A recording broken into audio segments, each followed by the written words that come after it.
And let's have a look at our Fuso grid. And as Neil said, a reverse of the front row. Yesterday they were third and fourth. Today, first and second. Will Davison, great job with Mark Winterbottom, his teammate alongside him. Jamie Whincup and Craig Lowndes, 3 and 4. They were the front row of the grid yesterday. Whincup needs to make a better start. Russell Ingall, a season best qualifying performance for him, P5.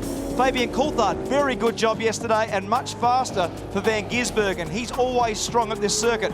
Caruso, a great comeback, and D'Alberto is in 10th position, been very strong. Slade, I thought would be in the top 10, Crompo. And he probably did too. He was very strong earlier in the day in practice, but didn't quite get it together in qualifying. Went and spoke to as many drivers as I could, including the boys down there at Jack Daniels, and it's the same old tale of just trying to get that set up precisely right for the Queensland Raceway outcome, which is, I mean, it's just such a difficult place to set for. Lee Holdsworth is one of those drivers you can add to that list. Pretty frustrating for him. There's James Moffat, Michael Patrizzi.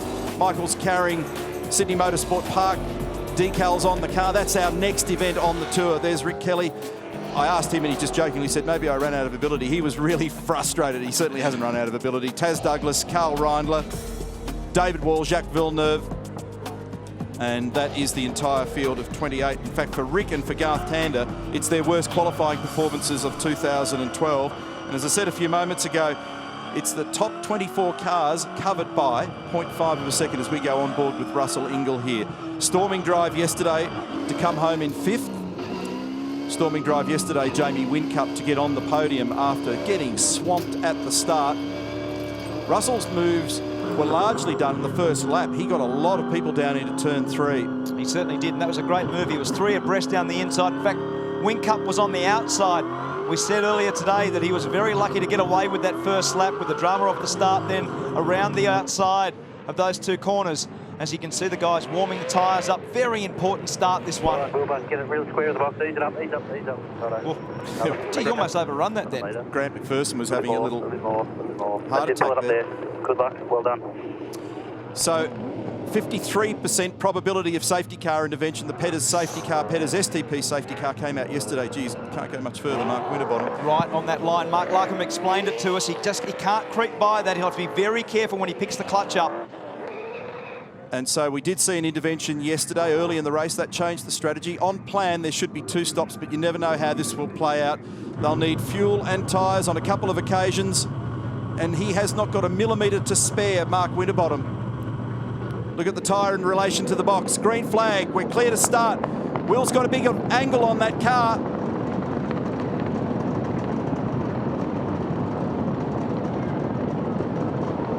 Queensland Raceway explodes to the tune of 28 V8 supercars, and Mark Winterbottom immediately grabs the line. Look further back, Steve Owen in the weeds on the inside.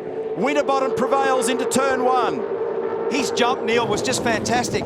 He immediately, his reaction time and the amount of drive he got it off the start was as good as I've seen all year. It was the best jump I've seen him make. Lowndes a good run too. He's on the inside up into turn 3. Davison's on the outside. He's gone from pole to 3rd. Whincup buys in here because he knows he can displace him if he just gets a little bit of that car up the inside. Ingall's got away cleanly, so has Coulthard. There's a little rub with Van Gisbergen. But clear of all the trauma is Winterbottom. Watch for the crisscross back in 4th. Contact, very light contact there between Whincup and Davison.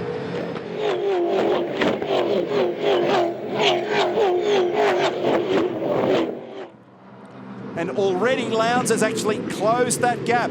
So he's got the eyes on at the start of the race. The cold tyres have come up quickly.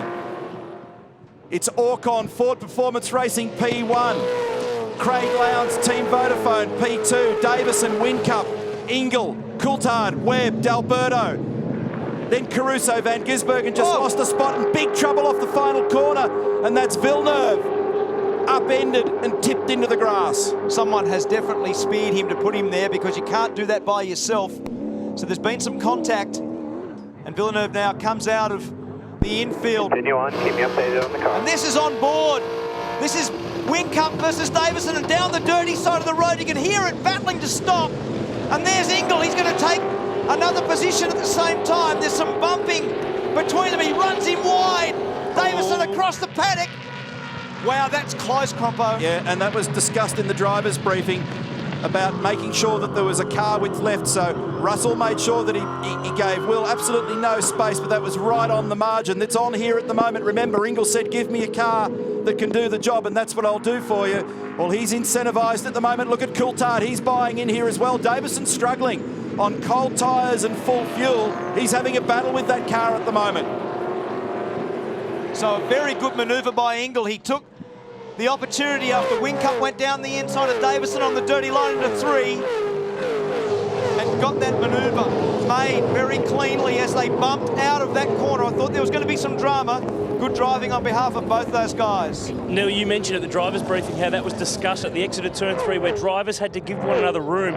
There's been drivers penalised in the Dunlop Series this weekend for exactly that same thing. Interesting to see what results. Lowndes having a look now down the inside. Thanks for the update, Aaron. Down at turn 3. Iron Frosty's braked so deeply in there, he's barely able to stop it. He holds his ground because he'll be positioned to the left side for turn 4. But he's under threat at the moment, and I just heard Will Davison say, I am all over the shop at the moment.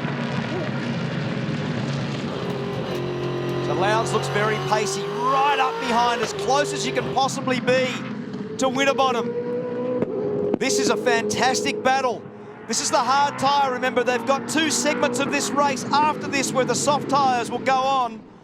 And this is the battle for the lead. The 2 best teams in the country at the moment. Oddly enough, there's been a couple of occasions where the Ford Performance racing cars haven't been as good on their hard tyre as their soft. And of course, that's the opposite to what was happening last year. So I suspect that they'll come alive on the other tyre.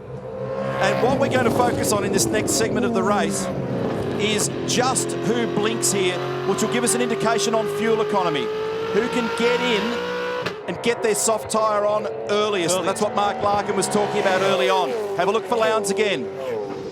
And what Lowndes will be trying to do, Neil, is he won't like Whincup coming up onto the back of him, because all the drama of having your own teammate putting pressure on you is he's trying so hard to get by Winterbottom, and that'll clear him of Whincup. And the reason why, he knows that now is the time. He does appear to have a little bit of a speed advantage at the moment. You can see the graphic. Lowndes has got a bit of pace in that car. It'll only be a tenth, maybe a tenth and a half. And he's trying to capitalise on it, because if he can jump him, he's got clean air. That settles everything down. The fuel burn gets better. The tyre wear improves. You drive into the pit lane and it's empty. Your whole world opens up. The opportunities for you are great. It cools out your brakes. For a long time. Jeremy Okay, Moore, thank you. his voice in the background there, and Lowndes acknowledges Adrian Burgess to the left, and further to the left of him was Mark Dutton, engineer for this man, Jamie Whincup. Replay of the start here. Ripper of a start for Mark Winterbottom. That is a launch. He couldn't have given another thousandth of a millimetre to get it further up to that yellow line, and then when he launched it, there wasn't much wheel spin. He just took command. Here it is again from outside. What a great start. That was a really good start. And to get across to the inside so quickly, Crompo, I haven't seen that done for a long time there. Look at all that drama up there behind. And Stephen Johnson actually eased across to the right, which is what pushed Steve Owen wide. And here's what happened. David Wall making contact with Jacques Villeneuve, and the former world champion rotating off into the grass there. Here we go. Down at turn 3. This was that big manoeuvre where Ingall bought into the battle as well. And this is where Will was getting absolutely carved. Now, be interesting to see. He was in front of him, so I think Russell will get away with that. But Will getting eased out onto the grass there was a bit awkward. I actually think he gave him enough room to get away with it.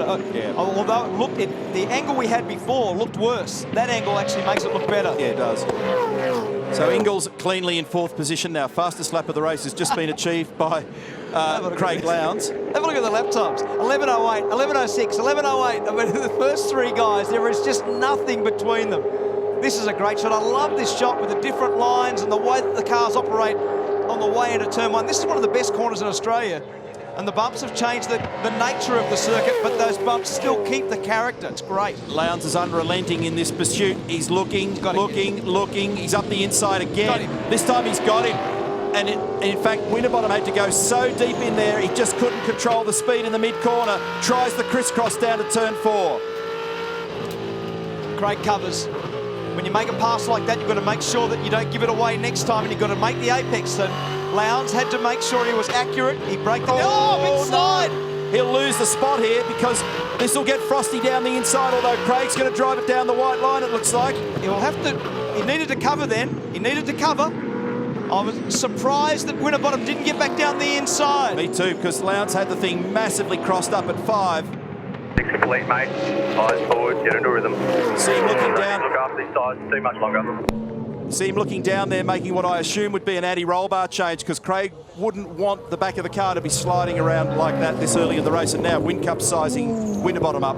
And I think what you'll find is that the 888 guys may have started with a bit higher residual tyre pressure. The cars look stronger at the start because you only need to do 8 or 9 laps in this first segment. So start the pressures up. Doesn't matter whether you hurt the hard tyre or not. Good point, and that'll be one of the reasons why Jeremy's saying to Craig, we'll get off these things in a minute because they're probably beginning to overinflate, which will also explain the big slide. Here's the replay down the inside of turn 3, both of them on the absolute braking limit, and Lowndes gets it done. We switch cameras on Frosty's car. That's the gear change, 2nd to 3rd. There's 4th, and the little crisscross as they just find that pinch point on the exit of turn 3. Now watch Lowndes when he turns it in. The back of it turns into a sprint car. That was virtually the moment where we thought that Frosty could jump to the right and actually grab him. It didn't happen. So he's eased a tiny margin now. Very soon we're going to see who does or does not play a strategy game. All right, let's go on board here with Jamie Whincup. And crank up the sound, folks. Sit back and enjoy this because this is going to be a very intense lap tucked under Mark Winterbottom.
This is Taz Douglas, and he just speared straight off down at turn 3, ran wide.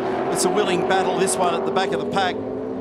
So it's Bright Douglas, both the Kellys, Ryan, Lawall and Kremer, all in that ugly battle pack at the moment.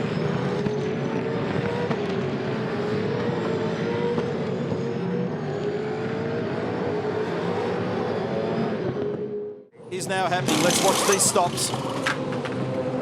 Okay. Here's a quick one.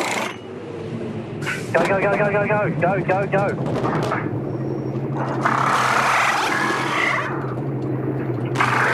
Getting away now from past the control tower. All wheels are done. Good to go, good to go. Heaps of room. See ya. And so they pretty much stay as they were. If anything, Team Vodafone got a little edge and they're holding over Mark Winterbottom just ever so slowly. 28 laps on this side. So they're now on soft tyres. Got to look after them. They better get the pressures right on these. So that's a little warning to Lowndes. They don't, of course, oh, this is a problem. They don't, of course, need a heap of fuel this early in the race. They're just bringing them back up to full again. It would have been about 30 litres. So Alex Premer here with problems. Things stalled. Now it's away. Michael Caruso, who came in during the break, by the way, has done the fastest lap of the race. This is a little earlier while we're away. There's been some aggravation down the order. Oh, man. That's D'Alberto. There was a bump at the start of the corner with Bright, and then D'Alberto served Bright straight off the road at the exit of that. That's Taz Douglas disappearing off the road. With bright red brake rotors. And that's Todd Kelly back on the inside of Bright. So now Will Davison in. This is the pole man. And as Whincup comes in, this whole pit now strategy, Michael Caruso was the instigator. He was the first one to come in and do it. Everyone else has started following. Whincup now watching for Will Davison, rolling down the lane. Plenty of time, plenty of gap. Keep an eye on where Whincup rejoins. Okay, this is a great shot. It shows exactly that story, Aaron. Thanks for the update. Now, Russell Ingall is our race leader. There's 14 drivers yet to pit. First in the queue has pitted is Craig Lowndes. Sucked a bit of air there. That was tight, wasn't it? That was close. Now, this is much more to the standard strategy, working backwards from the end of the race. So this little cycle that they're in now, assuming that they don't hurt these soft tyres too much today with a slightly warmer temperature, will get them fuel to around about lap 36, 37 or thereabouts, and then they want to get to that critical lap that Mark Larkham spoke about, and get them fueled up and get them to the end of the race. So what Mark Larkham said is exactly right in terms of the first time that you can pit working backwards. And this is the strategy that they're all on now. This is Russell Ingall, who was just leading the race. He's done a very good job at the start of this event. Been competitive all weekend, and now so many cars in pit lane. Now, Russell had to bobble then because he was balked as he tried to depart with one of the HRT cars coming in. I think it was Courtney that balked him very briefly. Yeah, boys, it's been interesting to watch that. We often talk about that undercut. Can someone sneak in a lap early and get out on their fresh tyres and do a fast time before everyone else does? But talking to teams, what they want to be able to do is run their cars on full power. So if they come in early, that means they need to trim them off, run them more economically. They don't want to do that. That's why we're not seeing big undercuts. Yeah, it's a good point, Larko. That's the difference between what would be a normal strategy to come in early and get out there on the soft tyre and have a speed difference from the soft tyre to the hard tyre.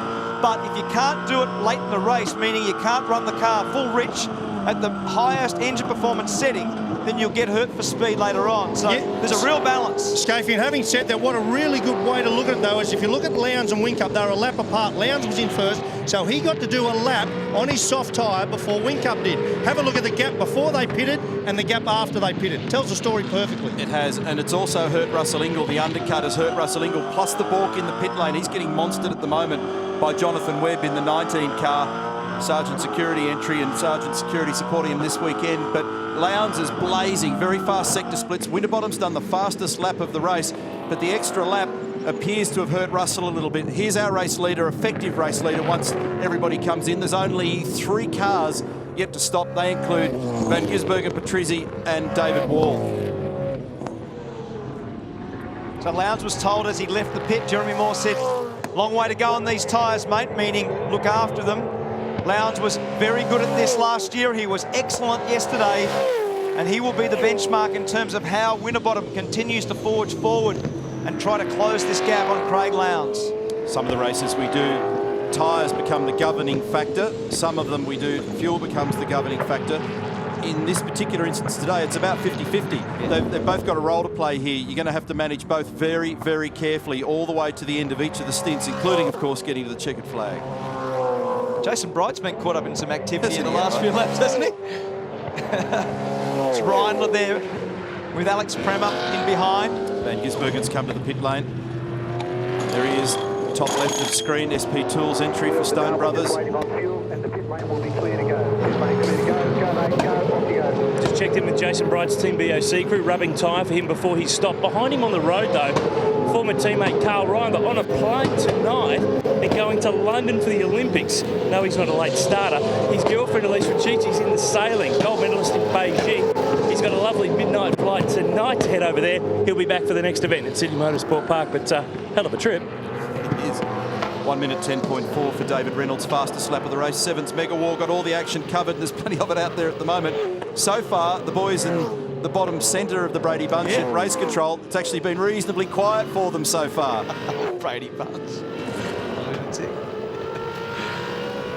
What Neil's saying is that all the drama that's taken place, there hasn't actually been a lot of race control intervention at this point. And it's been pretty robust, Mark. Winterbottom, you can see there, up ahead, your leader, Craig Lowndes, or the effective leader. He's actually third in the race at the moment. And on board then with Frosty, trying very hard to get back. He's just clawing away. So Craig Lowndes now in position 2, because as we just saw in the last couple of seconds, Michael Patrizzi has pulled off and come into pit lane. There he is, car number 91, Techno Autosports entry. I had a look at it. He had a shot on his phone yesterday of the amount of debris in the car. He didn't go off the road in the early part of the race, but so many others did, and we made reference to the amount of dirt and grass that was flying. The whole radiator was blocked, so from about 8 laps in, they were seeing excessive water temperatures in that car, and eventually it hurt the engine. They had to change it. They had to change his teammate's engine last night as well. So that made for a long, ugly, cold night in the day. What was that about? Well, he did by himself. He ran wide. Garth Tander was right behind him. They've got a bit of history, these two. That had an exclamation, not a question mark. So I could see what he did. And he'd be thinking to himself, what was all that about? Exactly. He's just done the fastest lap of the race. And giving spots away in this field at the moment is very, very, very tough thing to do. A little bit of aggravation between Garth and David too. They were in the same squad until relatively recently, gone their own separate ways, and they got together in Perth and I think in Tasmania from memory as well. Yeah. So they've found ways to exchange paint on more than one occasion this year. And Dave's got to be a little more diligent with those sorts of ones, because you can't give those spots away, and you also can't give them away to blokes that you've had a bit of history with. And he's run wide again. I don't know whether he got a little bump then. He's struggling. And now he's got a huge amount of dirt and pick up on those tyres. They'll be rubbish now. Look at, I mean, he's just getting thrashed. Did he get a bump? It's hard to run wide like that. Didn't hear it. Okay. Let go. He's either had a bump with somebody or he's caught it somewhere on a curb, and he started to be attacked by all and sundry. So there was there contact here with Tander? I think there might have been. And yeah. And then eventually Garth got by. That happened down here. And ultimately Dave was really struggling. Here he is. He went very wide down at turn 3. A bit of fuel venting from that car as well. And then everybody got into him. Once he's out here, he's on the marbles. You can see a glimpse of the tyre wall then on the left rear. And it wasn't completely flat, but it was all but gone. And then once it got onto the Vallelunga curbing out there at turn 2, that absolutely murdered it. So it's been a tough weekend for this guy. He's got tonsillitis. And I think I said earlier today, and an ice cream headache after yesterday's result. They don't go well together. It's probably been the only time this year that I think he hasn't been genuinely competitive with his teammates. It's been a good part of the year for him with the competition with Mark Winterbottom and Will Davison. And a good young guy, Dave Reynolds, very, very fast. His qualifying performances have been very good. And this weekend, with a couple of little medical issues, hasn't been able to compete with those teammates. Here's Todd Kelly and James Courtney battling. They are in 17th and 18th position. Lap 18 of 65. So the next time that we're looking for these cars to emerge into pit lane with the right strategy is around mid-30, 35s to 37 will be the time frame to be able to make it home. And they've got to make these tyres live for these two segments of the race on soft tyres. Rick Kelly also right up behind Courtney.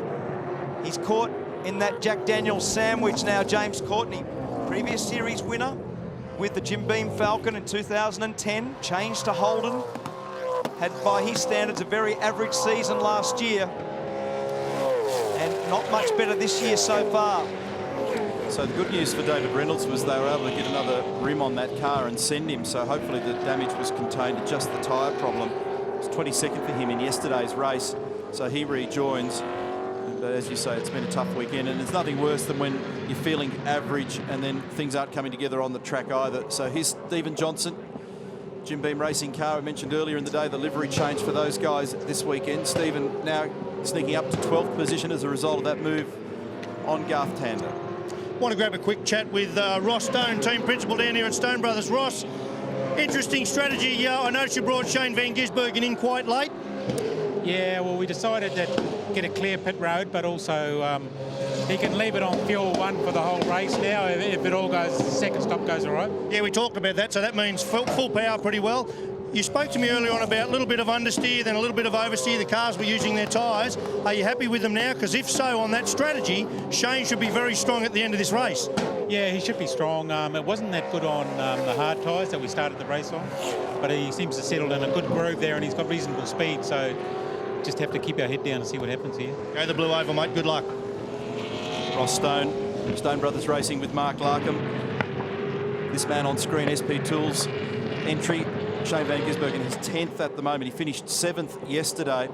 Quite a few drivers I spoke to had that condition that Mark Larkin was just discussing, this thing we call understeer and oversteer together in concert. For Rick Kelly, he said, look, we had understeer early and we made a change to the car thinking we'd fix it, and then we ended up with both, which is a disaster. But what I want to do now is jump on board with Will Davis and sit back and enjoy 3,100 metres of Queensland Raceway.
That's the view from position 4 in the race. Will Davis and a lap of QR. Here's the drama for David Reynolds, just as that tyre was losing pressure.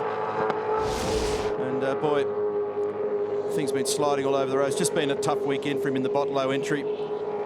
There's the race order.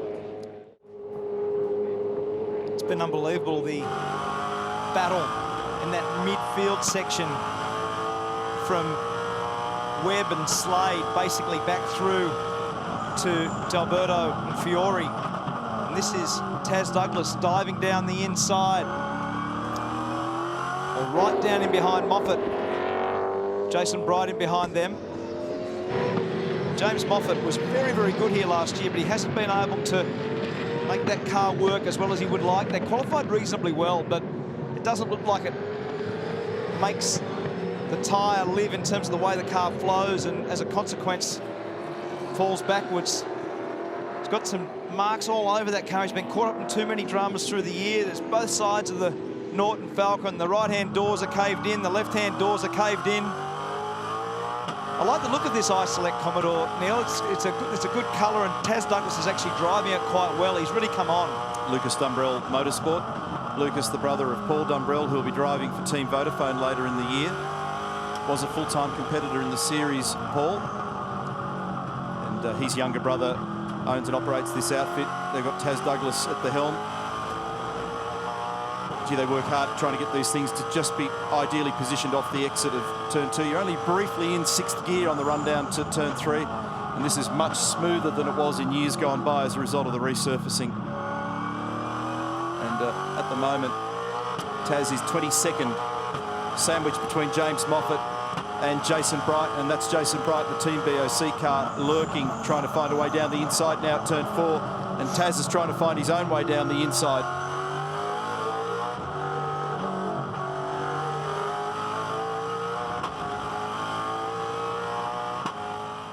It's not terribly far away from qualifying speed.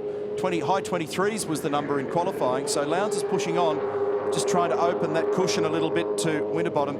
He's getting that benefit of clear air at the moment. This battle pack here is a good one.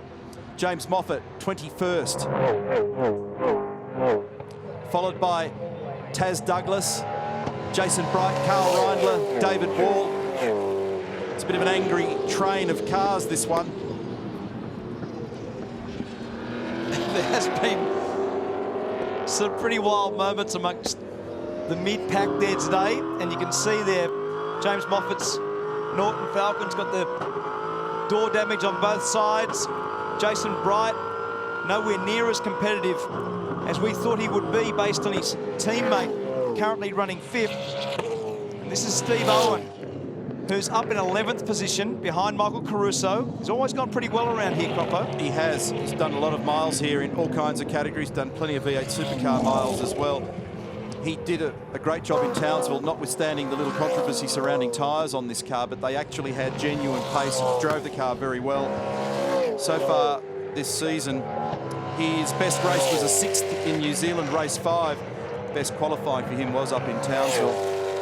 Kind of expected him to be a little bit more in the crowd here this weekend, but it hasn't fully played out yet. Let's go back to Russell Ingall. He's 6th, kind of on his own there at the moment. Nice position to be in mentally, so, you know, you can...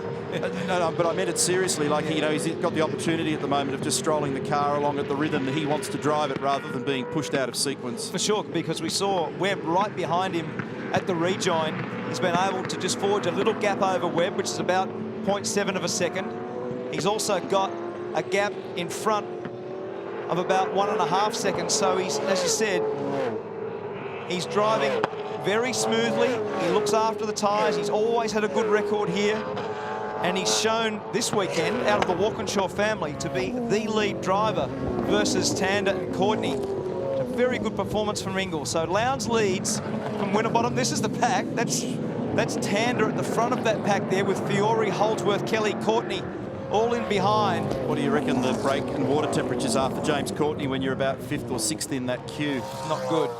The brake pedal, when Neil refers to those temperatures, it's not just the water temperature or the cabin temperature, it's the brake temperature mostly. It actually blocks off the front venting of the car, and the brake temperature, instead of being 700 or 800 degrees, will make it to 1,000 degrees. We'll see through this race the front brake rotor glow red in the stop at turn 3, then into 4, and then into 6.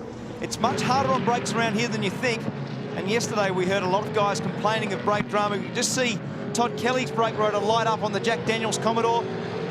And Courtney, as I said before, caught between the Kelly brothers. And that's a big mistake there from Holdsworth coming out of turn 5. Runs wide. He's lost 3 positions as Patrizzi comes down.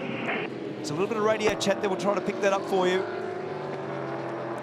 He ran wide by himself. I don't think there was a bump, but he has got door tyre damage on there, so there's been a rub at some point. I didn't see whether anyone was up the inside, did you? A lot of scuffing on that right-hand side of the car. Yesterday they had a problem with a brake bleed nipple on the brake caliper of that car. Then late in the race, Lee, with an empty track and good tyres, punched out a new lap record. It hasn't been a great weekend for him so far. So Craig Lowndes is our leader, 1.7 seconds over Mark Winterbottom. And you heard in the background there, Aaron Noonan. Let's get down to it. I wanted to just talk about a point with you guys that Craig Lowndes, remember, he clean swept here last year, and then second half of the year, he's a blur. He comes alive in the championship picture. He's done it for so many years I can't remember.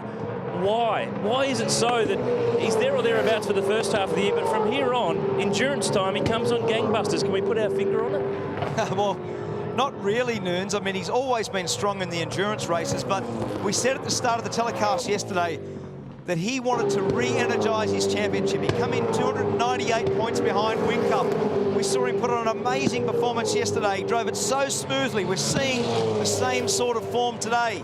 He come into today 277 points off. I don't think there was any bump. That was Todd Kelly in behind, but I don't think there was a bump. So that's Lee Holdsworth going off, but your point's very valid. And this is an important part of the year, Noons, the intensity and the pressure. We often refer to it. But leading into the endurance races, the next 3 or 4 rounds will determine the champion of 2012. Okay, let's jump on board here. The Ford Performance Racing Falcon. Just check that order for you. It's Lowndes, Winterbottom, Whincup, Davis and Coulthard. Turn 6. So we're on board here with Will Davison, Trading Post Ford Falcon. Let's enjoy a lap with Will.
Graham McPherson on the radio there with Will Davis, and just heard a radio message also from Mark Dutton to Jamie Whincup.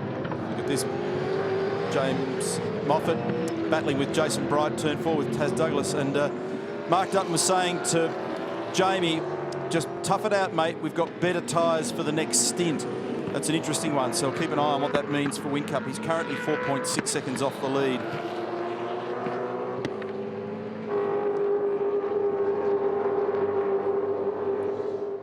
There's been some positional switching here amongst these guys as they argue the case. Turns 4 and 5.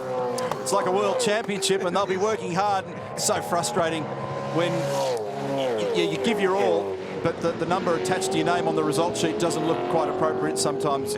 These guys are still putting in big time. They are really working hard. They've been at it for lap after lap after lap, and there's actually some really good quality racing going on here. In the previous lap, Taz Douglas was alongside Moffat. They come into this section here. They both ran wide. Taz lost 2 spots because Jason Bright actually got through at the same time. And it's been a very hectic part of the race for these guys. There's about 10 laps to go now before the next stop. So they'll all be tuning the radio chat to say, you've got 10 laps remaining. Go and do the very best you can to keep the tyres on the car. We know sometimes that they fall off a cliff very, very late in their run.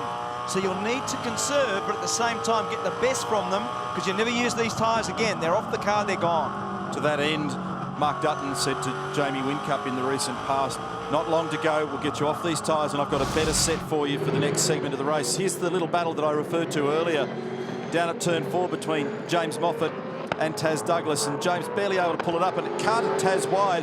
It was a birthday for Jason Bright, who snuck up the inside.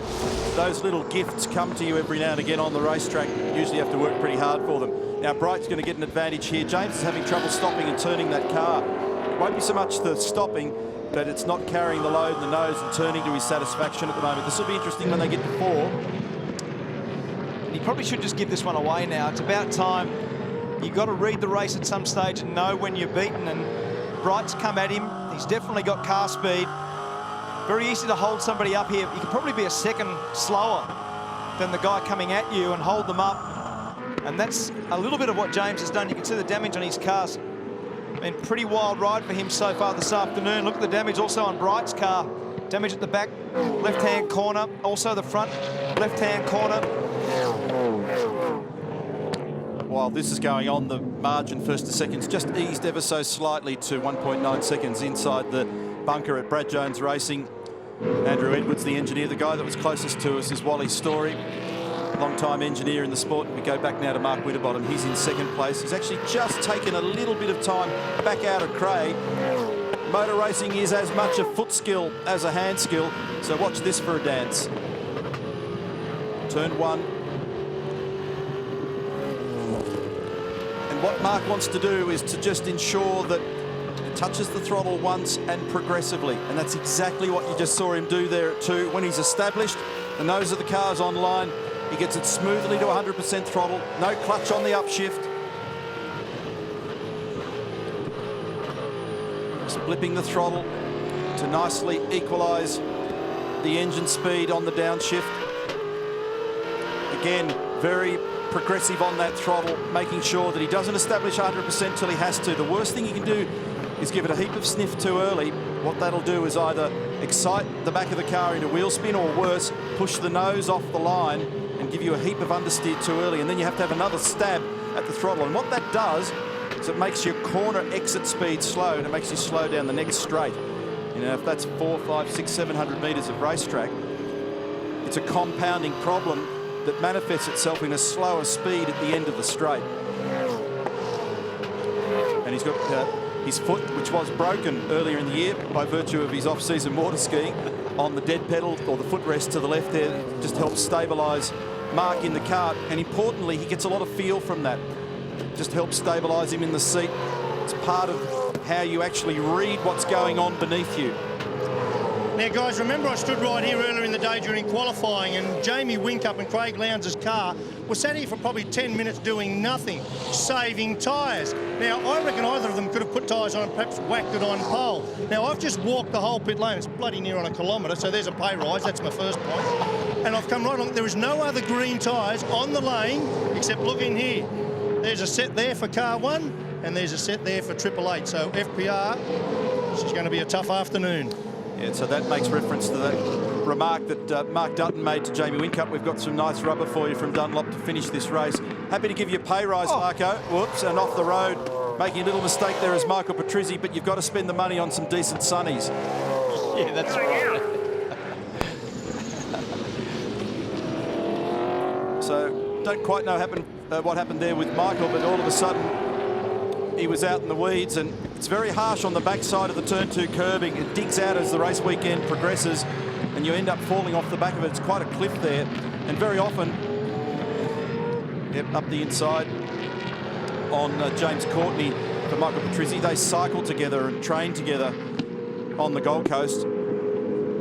So you can actually do damage to the inside wall of the tyre and the rim when you drop off the backside of the curbing at turn 2. Oh, big moment here. Fiore off the road for Dean Fiore, car number 12. So he locked it up right at the critical moment, and right now these tyres are going to be pretty sad, so not a lot of security beneath the car when you try and get that extra yard under brakes. And look at the rubbish on the road.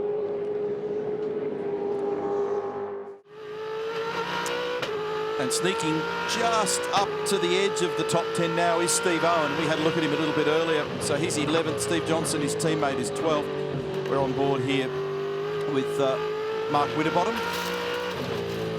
Listen to the pickup flicking up into the mudguards between turns 1 and 2, and that's what 1.7 looks like when you're in the driver's seat. I need you to keep the engine clean as best you can and use less throttle in the drive out. So Campbell Little there, making sure that Mark Winterbottom is aware of the fact that you had it nicked off on him in the back then on turn-in, didn't it? Making sure that he's economic with his gear shifting and his use of the throttle. And I think, was he making reference to temperature as well? Yeah, he was saying make sure that you stay clean, meaning that you don't pop a wheel off anywhere late in the run. And the second thing was that he had a bit too much throttle coming out of the pit. I think the advice was actually related to the pit stop that's about to come up in 2 or 3 laps. Right. Yeah, so we're on lap 35, and on the target numbers that we used as averages for the field for our projections earlier, was the critical lap is lap 37. Of course, it's very rubbery. Here's Michael Patrizzi now making a comeback. Yeah, they're all alight. And he's up the inside of Garth Tander. Does it easy.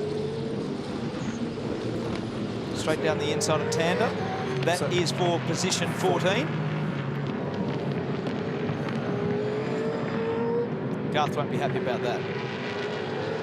They're all talking about what changes they're going to make for their stop. It's coming up shortly. So any tick of the clock, you're going to see a big burst of activity in the lane. Let's put in some laps. 3 more to go.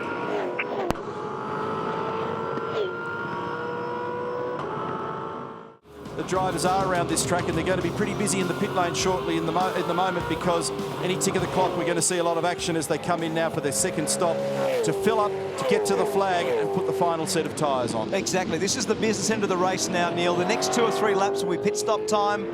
You need to be able to organise maximum fuel. You heard Ross Stone say earlier that they ran long early so that they could have full rich. Everybody in the field will want to run the engines on full power, and they will come in, put the best set of tyres. We saw Mark Larkham show us the 888 tyres. They've got green tyres available to them. That will be a real advantage. There is plenty of drama going on in the Stone Brothers garage between Van Gisbergen and Slade. Ross Stone just come over the radio and said, just get on with driving it to Shane Van Gisbergen, because he's complaining that he's being held up by his teammate. So this is a very interesting part of the race right now. Last segment, all important.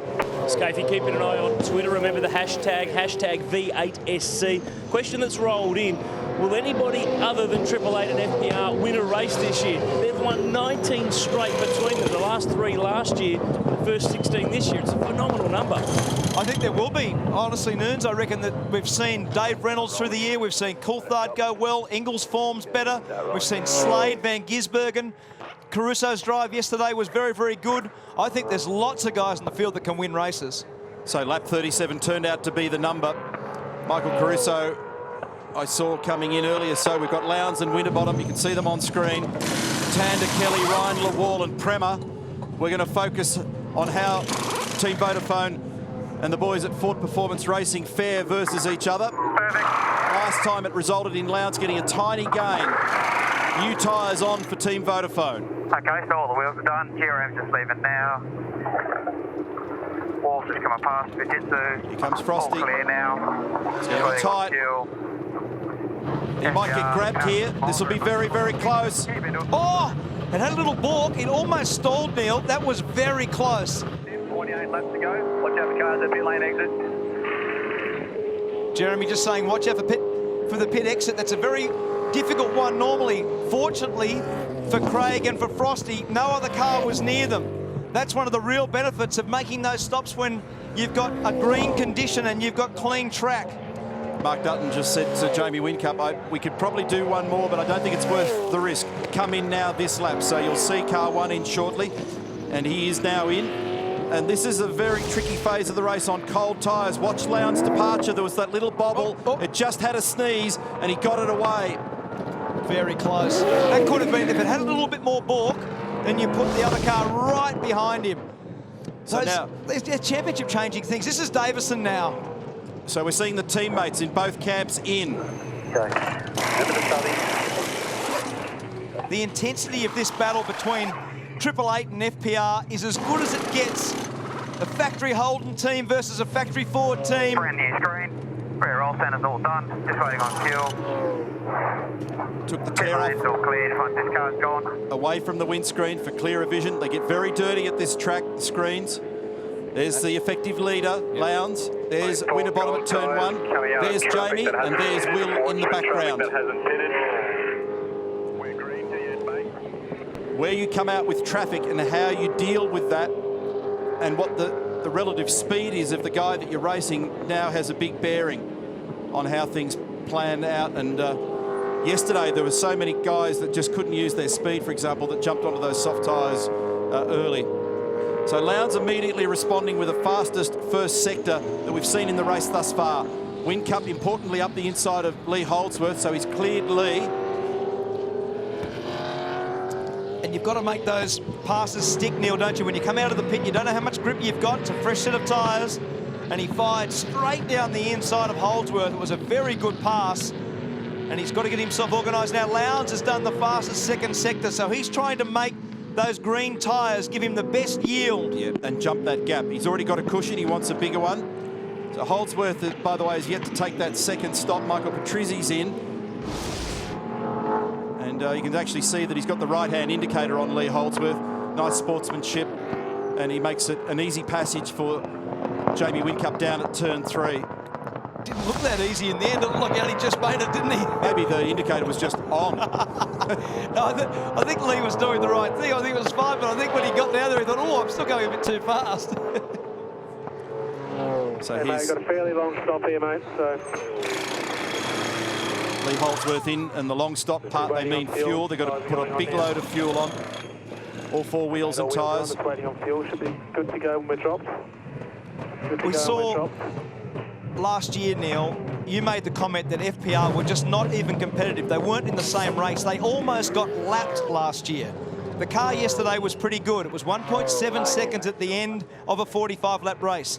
Today, 65 laps.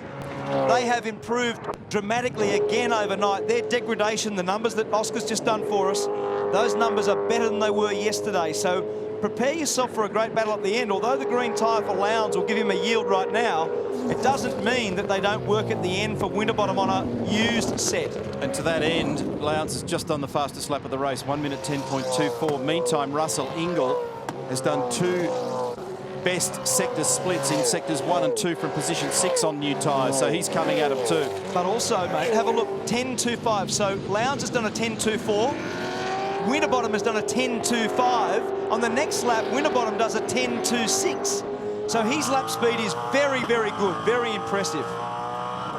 Ingall, new lap record, 10.08. Wow. Nice job, Russell Ingall, with all the success that he's had here at Queensland Raceway, he can now add to the book a new lap record in a V8 supercar. Okay, we're with James Moffat here in car number 18. Norton Dick Johnson Racing. James is the son of Australian motor racing legend Alan Moffat. He's down in turn 1. Let's ride with him.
That was a lap with James Moffat, car number 18.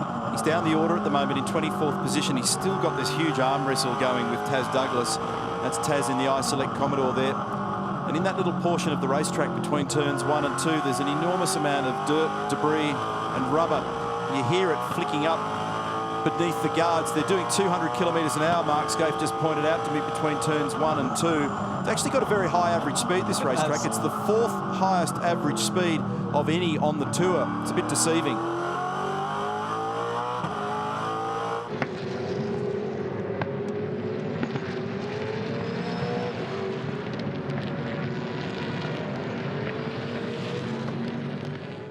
After 45 laps, only 1.7 seconds apart. There's a bit of aggravation down here at turn 2. Jonathan Webb and Shane Van Gisbergen. Shane's pushing very hard at the moment. He's 8th. And he's still chasing his teammate, Tim Slade. And that number's amazing that the 1.7 keeps sticking between Lowndes and Winterbottom. Now, Mark Larkham's been urging for a pay rise, so he has to do a bit more work. So away you go, Larko. Thanks, Neil. Thank you very much. Well, it's going to be critical. We know this, guys, don't we? That how you drive the car from here on into the end is going to be critical. So if we look at this could be turn 3 or turn 6, and how you manage that rear tyre to the end. A typical racing line down there will look something like this. Here's our car. You'll come into the corner, you'll let it run out wide and straighten it on the exit. Now, there's a couple of things going on here. That'll be the slowest part of the corner just there, and you'll apex there, and you might even apex early there. Now, the trick to all of this is we've made a straight line here. So we achieve 3 things, really. 1, we share the load of the rear tyres, because once you start unloading and transferring the weight back to the inside tyre, you share the load across both tyres. Number 2, the earlier we can make this straight, the earlier we can get on 100% throttle. And number 3, we actually lengthen the straight, the time that we are at 100% throttle. So very clever stuff, and it's going to take this, not these, to do the job to the end of the race. Now, I'm going to run up the other end of the pit lane. It's about 1 kilometre, another pay rise, that's another point. I'll try and show you exactly what I'm talking about down there. All right, thanks, Larko. We're going to chip in an extra 50 cents for that one. Thanks for the update. The point there is that you're going to have to get these things to the end of the race, and will they be the walking wounded? That's the question. On board now with Russell Engel, who has done a really good job over the weekend. This is the most competitive round of the series and most competitive couple of races that we've seen. Russell, he was quite competitive in Perth. He got a penalty after qualifying there, which affected his start position. But Russell Engel now in 6th, behind Fabian Coulthard, and he's only 0.9 of a second away, and he's actually making ground. That won't be 0.9 by the end of this lap. He's just sneaking up, and you've got to be so patient in the way that you apply yourself to this task. And they've had pretty much a race-long battle, Neil. They've been in close proximity the whole time. They're flowing the cars nicely. They're getting the very best they can from probably 2 cars not quite in the league of 888 and FPR. What I am finding interesting is that both Lowndes and Winterbottom in their respective sectors are virtually doing mirror times. That's the reason why the 1.7, 1.8 seconds stands between them. So this has effectively come down to the fact that one bloke got away One guy was on the front row and he got away better than the other. And that's about the synopsis of it at the moment. It's who is the first man to blink. And Whincup, despite some tune-up overnight and another good set of tyres to go on in the end, it's about on average a tenth or two a lap slower. And he'll be trying hard. Said him in the car park this morning on the way into the circuit that he was absolutely on the mat yesterday, gave it his all, and considering how good he thought his car was, he was surprised that it only yielded a position 3.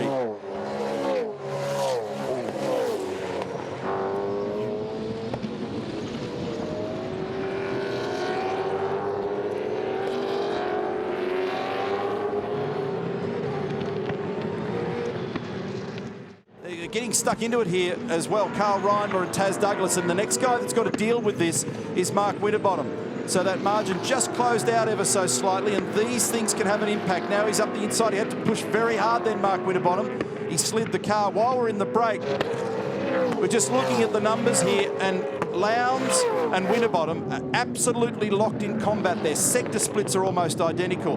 The margin between them is virtually identical, and it's the same lap after lap. It's really boiling down to the fact that Lowndes had grid position over Frosty, and he got a better start, and it's frozen as a moment since then. That's right. The start that Winterbottom made the little jump, and then after that start and the way that Lowndes was able to make that crucial overtaking manoeuvre on the hard tyres early has put him in a position to win this race. The green tyres for the start of this last segment would have also helped, but 1.6 is the margin now. It was 1.3 half a lap ago. We always talk about how the cars achieve their speed, and some of it is to do with the way the drivers like certain things from the car. Lowndes tends to stop and start the car, meaning he gets it turned, he runs it in on the front wheel. We watched his technique yesterday, and then he tries to keep the mid-corner speed, the flow up, so he doesn't have to accelerate it so much. Mark Winterbottom, conversely, brakes it earlier and runs the car around the middle of the corner faster. And when this technique for both the guys is being applied properly, what we're seeing is the yield being so similar. I have never seen, across the length of a race like this, the two blokes so close. Yeah, it's a good point, Scafie, and as I stand in here, I am down here at turn 6 now. If you look over my shoulder, there's a lot of variables, but typically those guys, as we looked at on the whiteboard, they're hitting their first apex. They come around there, you can see there's a metre out wide, one in close here, and you can see who's that, Caruso? And you can see how he straightened the car up. He got it turned, straightened it on the throttle hard, and he'll drive it all the way down the straight. And if you watch this point for some time, you see the smart guys are doing that. Remember what I said? When you unload the steering as you come off, you transfer some weight to the inside tyre, share that load, and whack, down you go. Brad Jones, things going really nicely again for Fabian Coulthard. That Lockwood car's going well. Surely you have to be aware that there are sharks circling to sign him for next year. Well, yeah, I mean, you know, I'm pretty confident Fabian's happy here, and I'm hoping that he's going to stay. But of course, he's doing a great job out there. He's very competitive, and you know, who wouldn't want him? On the flip side, what's going on at Team BOC? Jason Wright struggling. Well, he seems to be struggling a little bit. He just always ends up on the wrong end of the stick at the moment, and he's no doubt that he's got good car pace. You know, he's had a podium at Phillip Island this year. So I feel, you know, pretty comfortable in where we are with Jason. I think the cars are coming along all right. We're heading towards the biggest races of the year, and I'm sure we're going to perform well with those as well. Any truth to the rumour that you find another 50 horsepower and another 5 metres of height when we go to Bathurst? Maybe the 5 metres. Thanks, Brad. They've had a great record over the years. They punch above their weight. Brad Jones Racing, Fabian Coulthard doing a very, very good job for him. And we thought Larco sunglasses were bad, but Bradley's gone to a new level. They are average with a capital A. Now, this is Tony Delperto, and he's 14th at the moment. High flex entry, Ford Performance Racing built Ford Falcon. And he's shown some great promise. Good job, mate. Good job. 17 to go. Different junctures during the weekend. Practice sessions. That was Adam DeBore on the radio in the background. You worked with him several years ago in Tasman Motorsport days. These guys are just chipping away. They're going to get a great result at some stage. There's certainly been the speed evident from time to time. So he's just got a little bit of clear air at the moment, and that's serving him well. He's behind Michael Patrizzi and in front of Rick Kelly. These guys have battled the whole race, haven't they? Rick Kelly and James Courtney have not been a car length apart for the whole race. And yesterday, too. They had a great exchange at one point yesterday. Oh, I thought he's going to run him into the dirt then. That pinch point on the exit at turn 3, you hold your breath every time. Exactly. It's awkward, isn't it? So it's back to 1.6 seconds again between Lowndes and Winterbottom. They just find themselves back in that same spot. So it's going to turn out to be, if it stays like this and you do the harsh analysis of it, it's just going to be exactly where blokes qualify that ultimately determines the outcome. And then the way in which Lowndes just went feral on those hard tyres at the beginning and he was able to squeeze that speed was really just the thing that made the difference. But to your point, just amazes me that different drivers, different teams, totally different theories about how to make their race car go well end up so locked in combat that it ends up being just argued over such a tiny point. Guys, I'm down here with Al D'Alberto, Tony D'Alberto's dad. Gee whiz, mate, you must be proud of your son. I mean, he really is having a good year, isn't he? Yeah, it's a lot better this year. The whole team and Tony are gelled together with the car, and they're learning how to make the car work for Tony. I think that's showing in the performance at the moment. Yeah, you got some good guys, I notice, on your team, which is important. What's a realistic expectation between now and the end of the year? Well, we're really looking forward to Bathurst. Last year, I think we finished about 8th, so we'd like to better that this year. All right, mate, keep your head down and keep the good work up. You're doing a good job. Thank you. Larko, I'm watching Twitter, #V8SC. Good question here that's interesting from the in-car cameras. Even though this track's only 6 corners, it should be pretty easy to remember, but why do we sometimes see a map on the middle of the steering wheel of some of the drivers? It's only 6 corners. They can count that, can't they? Well, it is a good point. It's a great question. The reason it's on there is that you don't have any continuity issues between what the driver might call the corner and what the team called the corner in terms of what lap number. Neil Crompton was probably actually the first one in this country to start this. We put the map inside the wheel or on the steering wheel, and you make sure that everybody in the team makes reference to the same corner number. I know it sounds strange, but it's just to be able to explain what's going on at certain points of the track for everybody to be on the same page. Everyone's singing the same hymn, and it's very important. In the really old days, what would happen is the drivers would be describing a corner based on a tree or the colour of a sign.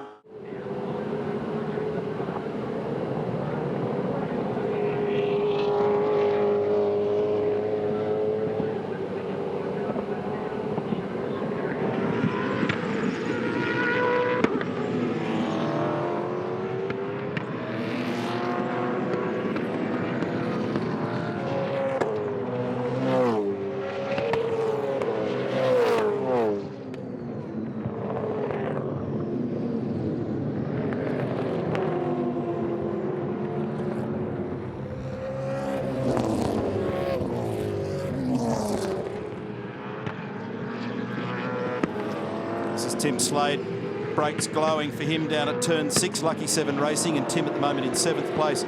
He's had to work pretty hard to get in the game here, but remember I said early on, and this is particularly pertinent for those Kiwi fans who are into the Stone Brothers racing outfit, they've been creeping forward, Tim Slade and Shane Van Gisbergen, 7th and 8th. Unfortunately for Lee Holdsworth, he's down the order after some dramas earlier, 25th for him.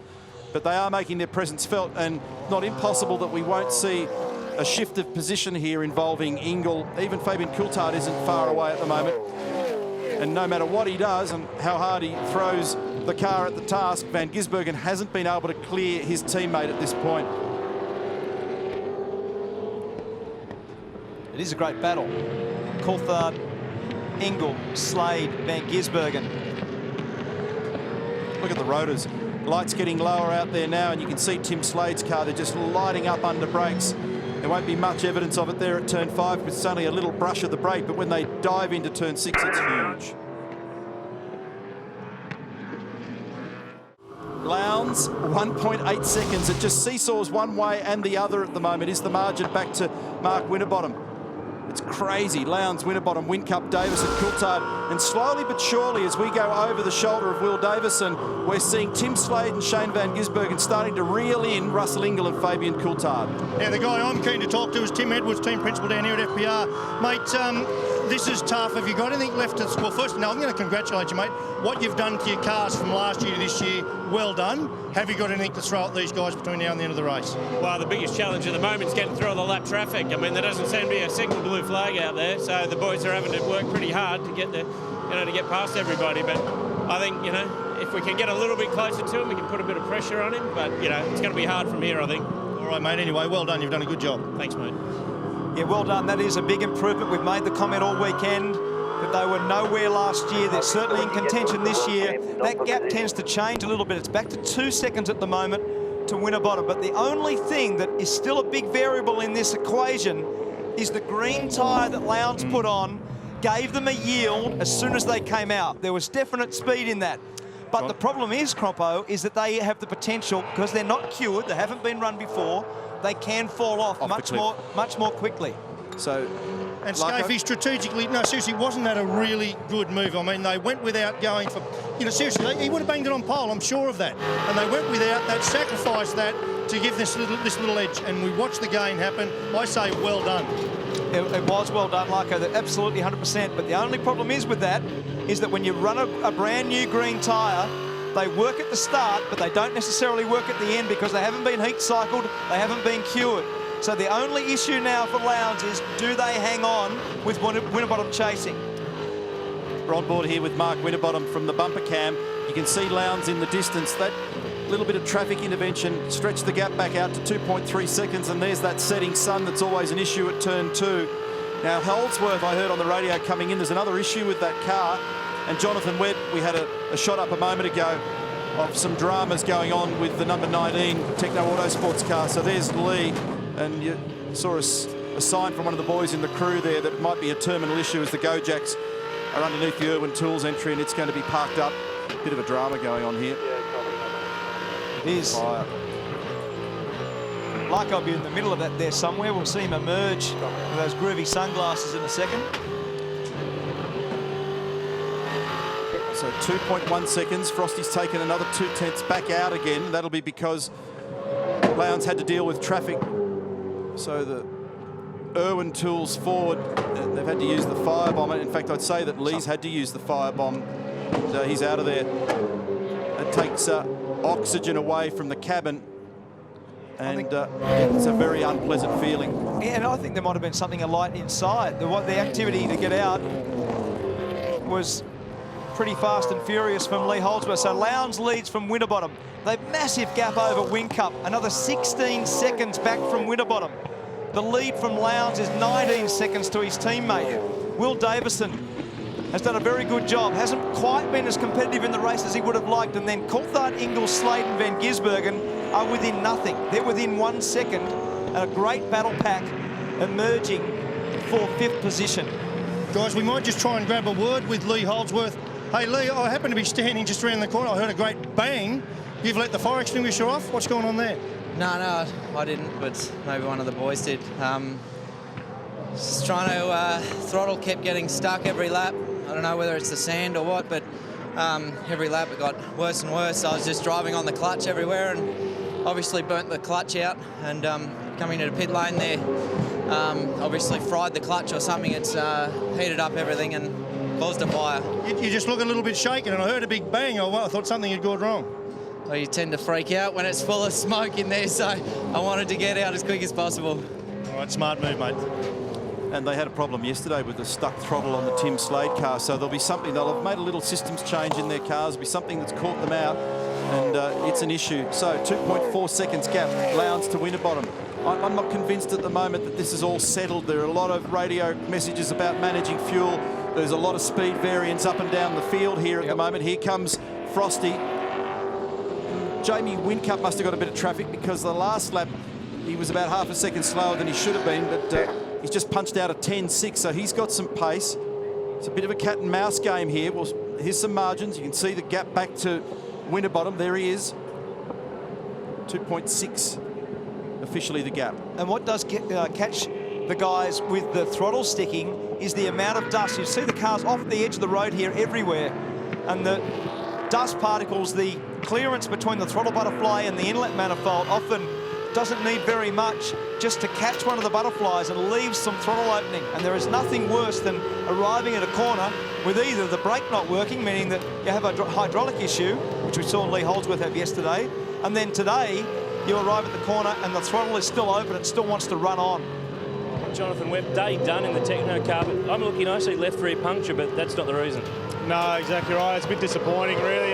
Got good support from Sergeant Security this weekend and home track, and we were looking for a good one. But yeah, something sounds like it's gone wrong in the gearbox, and started going a bit strange halfway through, and running the second half of the race without using fifth gear. But whatever it was has rattled around and finally torn itself apart internally. Couldn't even limp at home. No, I think clutch gave up, gearbox gave up, and that's as far as we got it. We'll see your home track in 2 weeks' time, Sydney Motorsport Park. Yeah, look forward to it. Bad luck, Jono. That was a very strong run through parts of today's race. It looked like he was in for a better result, and this will still be the pressure at Stone Brothers as Van Gisbergen continues to apply the pressure. Look at the front brake rotors on Slade and Van Gisbergen's respective Stone Brothers Falcons. And just up in front there is the battle we were just talking about. That's Ingle and Fabian Coulthard right in front. So this is for 5th spot. Slade and Van Gisbergen are in 7th and 8th.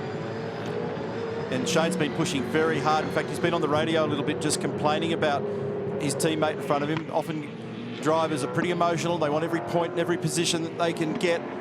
Just settled down a little bit in the recent past, but he's really blowtorched Slade, who was rock solid mentally last year when he was battling with Lowndes. They just don't have the pace this year. We go back to Garth Tander, position 15, car 2, and he's got a battle going on here with Todd Kelly. And they will not like this. This is Garth Tander and Todd Kelly being lapped. So Garth does the right thing. He brakes early and he lets Craig Lowndes come across in front. Dave Reynolds in the pit.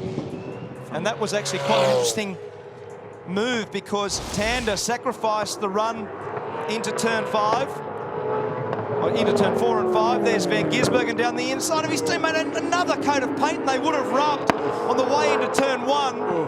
So that's position 7 now for Shane. So in the twilight of this race now, race 17, Lowndes, 2.2 seconds is the gap to Mark Winterbottom. Rick Kelly's just come into the pit lane as well. He come in on lap 32, that's why he needs, and a little bit of fuel, he wouldn't make it home. So he's probably counting on a safety car that didn't happen. Oh, so big slide and so close. These guys have had some great battles over the years between Todd and Garth Tander. And Mark Winterbottom won't want to know about this because he wants to get that gap closed, but these guys have got their own private battle going on. So Tander and Kelly fighting for sheep stations here at the moment for 15th and 16th. And the leaders are mixed up in them. And this is the same problem because Garth had to give this spot away the previous lap to Craig Lowndes, which made him more vulnerable to Todd Kelly, but he's actually held up now, both of them. Mark Winterbottom, who is clearly chasing Craig Lowndes for the lead. So Winterbottom will not like what he's seeing in front of him at the moment. Two Commodores battling for their own 15th spot? Oh. It isn't? Ooh, close. The gap was there for a while, but then... Yes, it is. Yeah, Tander and Kelly. That's cost Winterbottom again. That'll open the margin up. It was 2.5 seconds. Let's see what happens when they cross the control line. That hurt to the tune of another 2.5 tenths of a second. And I didn't see a wave blue flag there either, did you? No. I mean, at that stage, when you're being lapped, the wave blue flag has got to be everywhere. And Todd gets back, he balks. Mark coming onto the back straight. They'll be pretty animated. Yeah, he just said it's appalling, and I totally agree with him. This is, at this stage of the race, you might be having a battle for 15th, but the reality is you are being lapped, and you've got to have the blue flag being shown.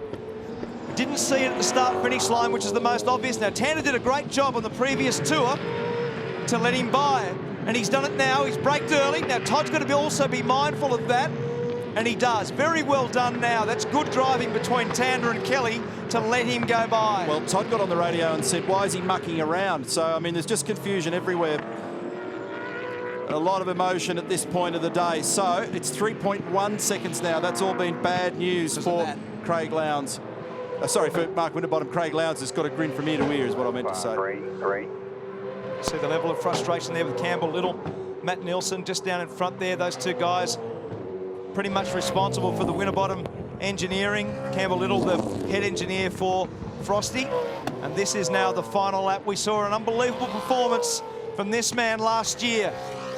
Exemplified yesterday with a really great drive. Did not make a mistake. He started this race on the hard tyre. He caught Mark Winterbottom. He passed him. He made some ground. He used green tyres at the start of this segment. And he has done an unbelievable job for the weekend. And Whincup 10.6 on the last lap. There are people in the background going to reserve at the moment, so Whincup's got pace late. It's only a tenth slower than the best lap that he's done in the entire race. But it's back to 2.5 seconds, Lowndes to Winterbottom, but there's only 2 corners remaining. So Lowndes is going to get this job done. He is on fire at Queensland Raceway. His recent streak here has been quite extraordinary. Last corner for Craig Lowndes. 4th in the championship, clawing back the points. Good job. We're back. He's back in business, Craig Lowndes. 5 wins in a row at Queensland Raceway. Well done. Thanks, guys. Now, JJ, you need these tyres. 1.9 seconds was the gap at the end. Do you hear that? Yeah. JJ, do you need these tyres? He just wants to do a burnout. Jamie Whincup in position 3. Will Davison 4. It'll be Russell Ingall next. Mark Winterbottom, I can tell you in the background, is very, very angry about what's going on. Coulthard hung on for 5th in front of Ingall, which was a very, very good job. So that battle with Coulthard, Ingall, Van Gisbergen and Slade, we saw Van Gisbergen get by his teammate. Very good job. Michael Caruso and Steve Owen round out your top 10. And that's the reaction. And this will be the conversation to Jeremy Moore. Do you need these tyres, JJ? And I would say, based on that, Crompo, that would be a no. I think so. He's in there somewhere, folks. So it was another great drive. And I'm just amazed by the intensity between both those teams. They came off the 1st and 2nd row of the grid. It was a great jump for Winterbottom from pole to close out his teammate. And then Lowndes kept this pressure up on the hard tyre. Where is he? Down at turn 3 somewhere, on the join road. Join road between 3 and 6. It's a shame there's no one down there. Well, they wouldn't be able to see anything anyway. Look at the inside of it. He doesn't even know where he is. Here's the unofficial results for you, and Lowndes confirms as the winner. 1.9 seconds is the gap. Jamie Whincup, the speed was oscillating there at the end, but he came home 3rd, so 2 podiums in 2 days for him. Will Davison, 4th position for him for Trading Post Racing. Fabian Coulthard, very strong once more. Johnson, Patrizzi, D'Alberto, Courtney and Tander recovered to some extent from their tough qualifying. Todd Kelly, Jason Bright, Wall, Moffat, Fiore, and looking further afield to those who had a bit more strife. Clearly, Jono, Webb, Lee, Holdsworth were in the wars today. Very disappointing for them. That was race number 17, Coates Hire, Ipswich 300.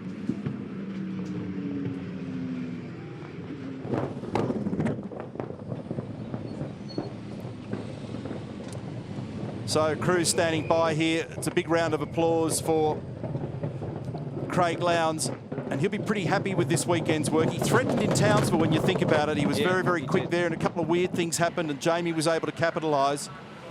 And this is called Parc Ferme. So where all the cars park, you're not allowed to touch those cars. The drivers get out. There's one engineer that'll stand with it. It's totally patrolled by V8 Supercar. He ran into that post yesterday. Done a better job today in his parking effort. That's Jeremy Moore. That's JJ. And the rapport between these guys is very, very good, and a great reward for Craig Lowndes and Jeremy Moore for all their effort this weekend.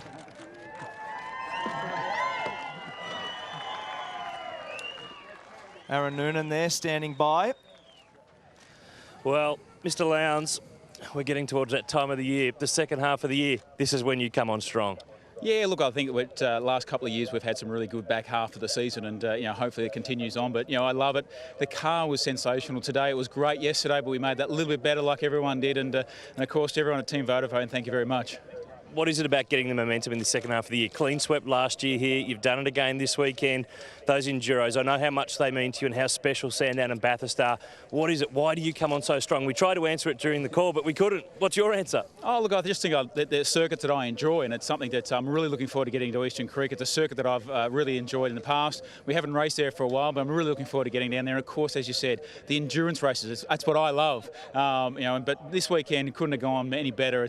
We missed out on pole this morning. feeling a little disappointed with the car, but of course, we brought it home in the race. Just got to say hello to Levi and Chili at home. Great job, CL. See you in a fortnight. Cheers, thank you. Let's move along to second place. It's the same as yesterday. We've got the same guys in the same spots, but certainly a longer race. Mark Winterbottom for Auckland Steel FPR. Heard you a little upset on the radio there at the end, unhappy with blue flags and slower cars? Well, I was actually, but it wasn't going to make any difference to the race. Craig had incredible speed and was always going to win, but yeah, it took about 65 laps before one blue flag came out, and I've complained about it before a couple of other rounds, but that's something that you have to address in the driver's briefing, and that's the way it is. But happy with second. That was a hard race, but we got closer. But Craig's just in a league of his own. He was too good. What about that start, making sure you got the jump on Will and getting across and covering turn one? That's where you getting on the podium was a really big factor because he got shuffled back. Yeah, I pushed the throttle as hard as I could, and I probably bent it a bit. I was pushing that hard just to try and get across. So that's what happens in competitive teams and competitive teammates. You've got to try and race to one, and Vodafone's done it for years, and FPR's just starting to have that problem. So it's a good problem to have. This is Team Vodafone Ham Test Track. In 2 weeks' time, we go to Sydney Motorsport Park at Eastern Creek. I know a bloke who grew up down the road from there and won a race last time we were there 4 years ago. It's good statistics, but yeah, all my mates will come out. So if I can't win, I'll just get them to rough the other boys up, and I'll win some way. So we'll see how we go. Thanks, Frosty. Great job. We'll move along to the man who rounded out the podium. He still leads the championship, but he's had his points margin trimmed just a little bit. J-Dub, same spot as we were yesterday. Was it a case of same result? Better start today, though, just a little. Yeah, thanks, mate. Got off the line well today, but big congratulations to both Lowndesy and Mark. They were superior this weekend. We just didn't quite have their pace, but big thanks to everyone for coming out. Especially friends and family also who sat on the hill and enjoyed the race, and also to Vodafone Monster Energy. Thanks. How do you prep for the next event in 2 weeks' time, where we go back to a track we haven't been to for 4 years? What homework can you do? Does anything that you did 4 years ago help there? Well, the new Eastern Creek track looks real good. They've resurfaced a heap and done a heap of work there. So I'm really looking forward to getting there. We're going to be flying coming onto the straight. Brand new surface, a bit of concrete on the exit. So I'm looking forward to hooking down into turn one there. Tell me about that race, the longer run today. Craig obviously got a good solid run. Frosty had a good jump. It's a private war between you two teams. This is one of the most competitive head-to-head four-driver entities that we've ever seen. Yeah, you can't see it from the outside, but I had a fantastic car then. My car was really hooked up and drove really nicely. Just these guys were operating at a crazy high level. So hands to them. They did a great job, and we'll fight back in a couple of weeks' time. Great job. Thanks, Jada. Thanks, Doozy. Cheers. Will Davison, position 4, mate. Not quite a podium, but a strong effort and a long way forward with your cars from where you were last year, mate. Yeah, that's the main thing. We were 12 months here. I think we got lapped, all of us. So, yeah, huge turnaround. Yeah, a huge turnaround from Friday, to be honest. So, obviously, you're never happy when you start pole and you finish fourth. But the car actually wasn't too bad. It was very bad at the start on the hards. It's always a gamble on the tyre pressure when you're doing a longer stint or a shorter stint. So we got the pressures all wrong, I think, because it was just like a rally car. I had some big moments and lost a lot of time. Then just couldn't make it up for the rest of the race. I reckon it's a really good demonstration, Will, when you look up and down this pit lane, the depth of talent. So you go and whack your car on pole, and you have to have every single little thing right on the day at the right time. That's a really good example of that, isn't it? Yeah, it's hard to explain it unless you're in the car. And the level of those laps, I mean, I don't think there was one lap more than a tenth apart from the other. Didn't make any mistakes. I mean, Lowndesy and Frosty had unbelievable speed. I was catching Jamie in the last stint a bit, but full credit to the first two guys. They were the ones to beat this weekend. But Eastern Creek's a favourite track of mine, so I can't wait. Looking forward to that. Now, I just want to show you. Look, Will's lucky to make it home. He's lucky he didn't have his wheel cut in half. This happens a lot on V8 supercars. The brake caliper there runs really, really close to the rim, and a rock, as we see in all what we call the sand traps, gets caught in between the two. And look at that. That's cut. That's all swarf there. Look. Nearly cut the wheel in two. I can see a great deep groove in there. Very lucky, mate. Just made it home. Thanks for the update there, Larko, with Will Davison. Yes, he was indeed lucky to get home with that sort of damage carving into the rim. Here's the point scenario. It's 82 points now between Whincup and Winterbottom. Craig Lowndes has continued to march up. He's closed the gap. He remains in fourth. He's 256 behind. A couple of other interesting points. Tim Slater's moved up a couple of spots now. Garth Tander's gone down one, and Fabian Coulthard. Same guys in the top 10. They've shuffled their order very slightly. So now it's time to celebrate the winners at the podium. It's time for the podium for race 17 of the V8 Supercars Championship at the Coates Hire Ipswich 300. In first place for Team Vodafone, Craig Lowndes. In second place for Ford Performance Racing, Mark Winterbottom. In third place for Team Vodafone, Jamie Whincup. And representing the winning team, Team Vodafone, Jeremy Moore. To present the third place trophy, Andrew Finnis, Queensland Asset Manager of our race sponsor, Coates Hire. Representing Coates Hire to present the second place trophy, Mark Kane, Executive General Manager of Marketing. To present the winning team award, the Deputy Mayor of Ipswich, Mr. Victor Atwood.